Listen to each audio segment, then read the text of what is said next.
सुनो जी। आजकल बहू और बेटे का बर्ताव बहुत बदलता जा रहा है। सीधे मुंह बात ही नहीं करते। आप एक बार समझा कर देखिए ना। मधु जी अपने पति गगन जी से बोली। हाँ, आजकल मुझे भी ये लगने लगा है। पहले दोनों मन लगाकर हमारे पास आकर बैठते थे, बातें भी करते थे, लेकिन आजकल जैसे हमें नजरअंदाज कर रहे हो। आखिर बात क्या है, कम से कम वो तो पता चले। गगन जी ने भी उनकी हाँ में हाँ मिलाते हुए कहा। मैं भी वही कह रही हूँ। अब आप सो जाइए, कल बात कर लीजिएगा। रात बहुत हो गई है, पता नहीं दोनों कब तक यहाँ आएंगे। मधु जी ने फिर कहा। हाँ, आजकल पार्टी में बहुत जाने लगे हैं। रात को भी लेट लेट तक आते हैं, जैसे घर पर कोई है ही नहीं। बात तो करनी ही पड़ेगी। उसके लिए मैं सुबह तक का इंतजार नहीं कर सकता। आने दो उन्हें, मैं आज ही बात करूंगा। अरे पर अभी वो लोग थके हारे हुए आएंगे, फिर आप कुछ कहोगे तो बुरा लग जाएगा। बेवजह रात को घर का माहौल खराब होगा। आप तो कल ही बात कर लीजिएगा। मधु जी ने कहा। क्यों? कल का इंतजार क्यों करना है? बात तो आज ही होगी। अगर दोनों अपने व्यवहार में बदलाव नहीं करते हैं तो साफ साफ कह दूंगा कि अपना बंदोबस्त कहीं और कर लो। गगन जी ने जवाब दिया। अरे पर ऐसे कैसे? अभी मधु जी गगन जी से बोल ही रही थी कि इतने में बाहर कार रुकने की आवाज आई। शायद वो लोग आ चुके थे। जब कार का दरवाजा बंद होने की आवाज आई तब मधु जी गगन जी से बोली। लगता है वो लोग आ गए। आप शांति से बात करना, कहकर मधु जी दरवाजा खोलने के लिए आ गई। उनकी दरवाजा खोलते ही बेटा दिव्यम और बहू जानवी अंदर आ गए। दोनों बिना कुछ बोले अपने कमरे की तरफ जाने लगे तो गगन जी ने कहा। कहाँ जा रहे हो? मुझे तुमसे अभी बात करनी है। पापा, आप तो दिन में आराम कर लेते हो, पर हम लोग बहुत थक चुके हैं। अभी बिल्कुल हिम्मत नहीं है, कल सुबह बात करेंगे। दिव्यम ने कहा और बिना गगन जी की प्रतिक्रिया को जाने चुपचाप कमरे में चला गया। पीछे पीछे जानवी भी कमरे में आ गई। ये देखकर गगन जी को बहुत गुस्सा आया। वो कुछ कहने ही वाले थे कि इतने में मधु जी उन्हें अपने साथ अंदर कमरे में ले आई। देखा कैसे जवाब देकर गया है मुझे। आप छोड़िए ना उसे, कल सुबह बात कर लेना। आखिर मधु जी ने कहा तो गगन जी चुपचाप लेट गए, पर नींद आंखों से कोसों दूर थी। आखिर क्या हो गया था उनके घर को? गगन जी और मधु जी के दो बच्चे थे, दिव्यम और झिलमिल। दिव्यम बड़ा था, एक कंपनी में जॉब करता था, और उसकी शादी जानवी के साथ एक साल पहले ही हुई थी। जानवी भी जॉब करती थी। वही झिलमिल की 7 महीने पहले शादी हुई थी और वो अपने ससुराल में खुश थी। अभी पिछले महीने तक तो सब कुछ सही था। दिव्यम और जानवी उनका काफी ध्यान रखते थे। दिव्यम भी ऑफिस से आने के बाद कुछ देर उनके पास जरूर बैठता था। वही जानवी मधु जी के साथ घर के कामों में मदद करवा देती थी।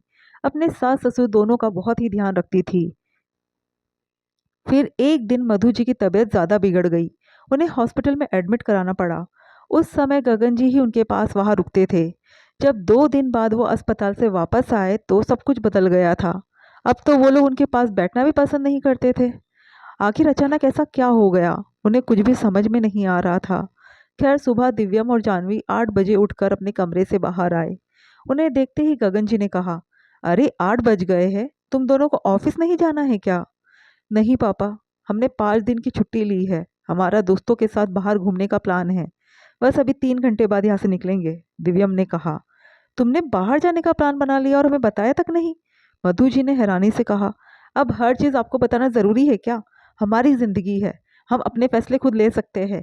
हर बार हमारी लाइफ में इंटरफेयर मत क्या कीजिए। जानवी चिढ़ते हुए बोली। बहू, कैसे बात कर रही हो तुम अपनी सास से? भूलो मत, ये इस घर की मालकिन है। गगन जी गुस्सा होते हुए बोले। पापा, क्या आप भी बात का बतंगड़ बना रहे हो? उसने सिर्फ मम्मी को जवाब ही तो दिया है। ऐसे कोई गाली गलौज कर दी है क्या, जो आप बहू से इतनी ऊंची आवाज में बात कर रहे हो? दिव्यम बीच में ही बोला। वाह बेटा, तेरी पत्नी तेरी मम्मी से बदतमीजी से बात कर रही है। तुझे वो नहीं दिख रहा है? उल्टा उसके गलत को बढ़ावा दे रहा है। अगर तुझे अपनी पत्नी के गलत को बढ़ावा ही देना है तो बेटा अपना बंदोबस्त कहीं और कर लो। हमें हमारे घर में चैन से रहने दो। गगन जी ने कहा। आपका कौन सा घर? अब ये घर हमारा है, आपका नहीं। अब यहाँ रहना है तो हमारे अनुसार रहना पड़ेगा।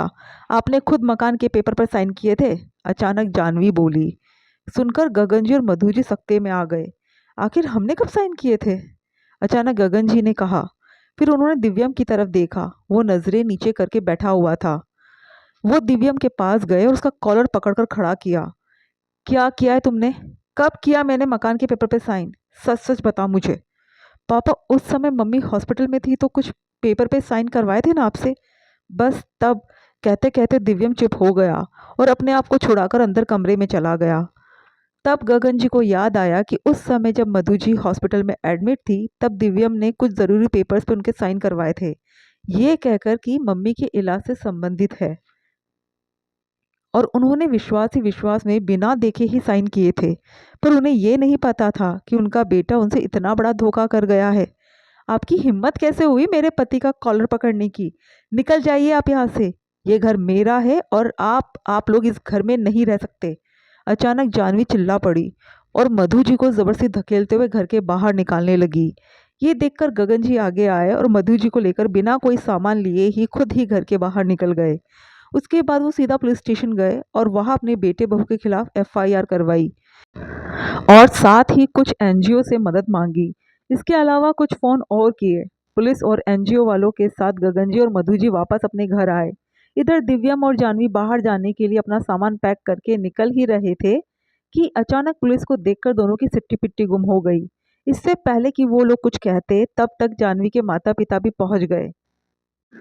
जब उन्हें पता चला कि उनके बेटी दामाद ने उनके समधी के साथ क्या किया है, तो उन्होंने उन दोनों को बहुत अच्छे से लताड़ा। यहाँ तक कि एफआईआर के आधार पर पुलिस जानवी और दिव्यम को अपने साथ ले गई। झिलमिल भी वहां पहुंच गई अपने माता पिता के पास।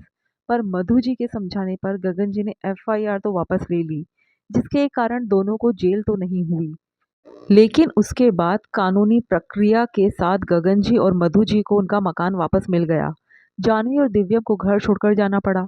इधर जानवी के माता पिता ने भी उसे अपनी प्रॉपर्टी से बेदखल कर दिया। आखिर दोनों के हाथ कुछ भी नहीं आया, प्रॉपर्टी भी गई हाथ से, साथ ही साथ बदनामी हुई वो अलग। अब उन्हें कोई रिश्तेदार अपने घर बुलाना पसंद नहीं करता और दोस्त सबसे पहले पीठ दिखाकर भाग खड़े हुए।